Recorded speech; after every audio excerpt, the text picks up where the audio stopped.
Hi, if you follow my tutorials here at NAP at all, you may have figured out that I love using the brush tool. So this week I'm going to show you a nice little tip that adds a nice special effect to a scene. First, select the pen tool, and go up to the options bar and select the shape layers button on the left here. Now what I'm going to do is just draw a small outline of a bird. I don't have to actually draw all the details of a bird, I'm just going to draw an outline. Notice I'm alt clicking on these corner points. Doesn't have to be perfect. Again, alt click right here and close the path up. Now I have just a small outline of a silhouette of a bird that would be in the distance. I'm going to take the rectangular marquee tool. I'm going to put a selection around my outline here. I'm going to choose edit, and normally I choose define brush preset. Once in a while, I haven't quite figured out why, but Photoshop sometimes won't let me do that. So I find if I rasterize the layer, then I choose edit, define brush preset. For some reason, the option is there. So sometimes it happens, sometimes it doesn't.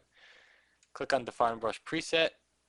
You can name your brush bird and deselect. You can hide that layer. We don't need it anymore. Now select the brush tool and open up the brushes palette. Choose window, brushes. Gotta expand mine here.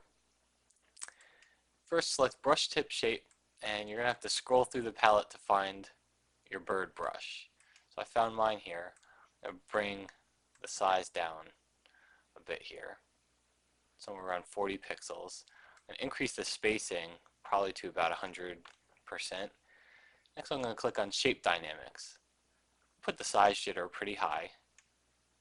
Minimum diameter could stay at 0.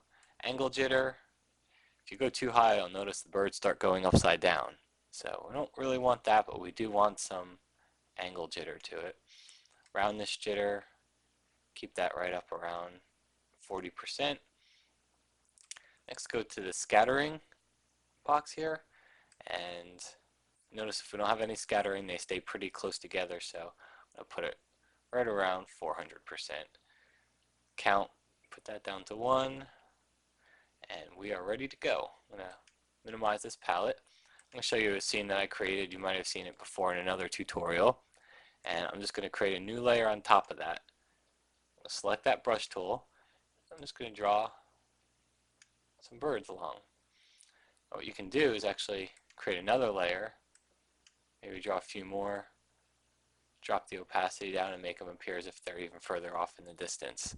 So, hope you enjoyed this tip. If you have any questions, feel free to email me at extremephotoshop@yahoo.com. Thanks.